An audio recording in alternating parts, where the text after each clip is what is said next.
as President Biden is calling for more American aid for Ukraine and also Israel, I want to take a look at just what the U.S. has provided so far. I got CNN's Tom Foreman. He's at the magic wall to break it all down for us tonight. So, Tom, what can you tell us? Well, since Russia invaded Ukraine in early 2022, the U.S. has sent tanks and missiles and artillery and helicopters, drones, missile defense systems, troop transports, radar, loads of infantry weapons and equipment, and so on. In all, more than $75 billion worth of aid has gone to Ukraine from the U.S. And military spending, this part right here, accounts for well over half of that total. That is much, much more than the U.S. sends to any other country. And it absolutely dwarfs American contributions to Israel, which in 2021 was in the typical range of $3 to $4 billion, Laura.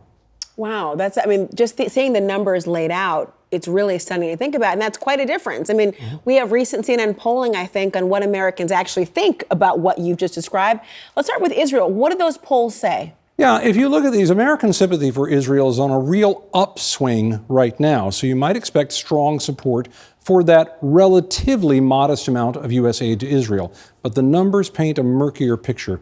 35% of Americans say the current level of aid is about right. 15% say it's too much.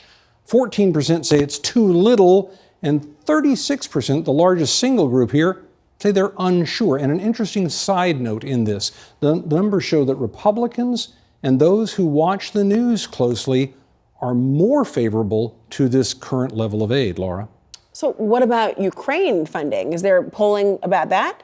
Yeah, we have one from back in August, and in that case, it shows a dramatic drop since the early days of the war when a large majority of Americans favored help to Ukraine, whether it's because of the length of the conflict or the raw amount of money that's sent that way. 55% of Americans, this number right down here, they are currently saying there should be no additional funding for Ukraine, and 45% say the money should keep flowing. And here, Republicans are saying that's enough spending for Ukraine. They strongly oppose more spending, and Democrats solidly favor more money for the fight against the Russians. So all of these numbers, put together the turmoil up on Capitol Hill. That's what President Biden is up against when he made that speech tonight and what he'll be up against in coming days.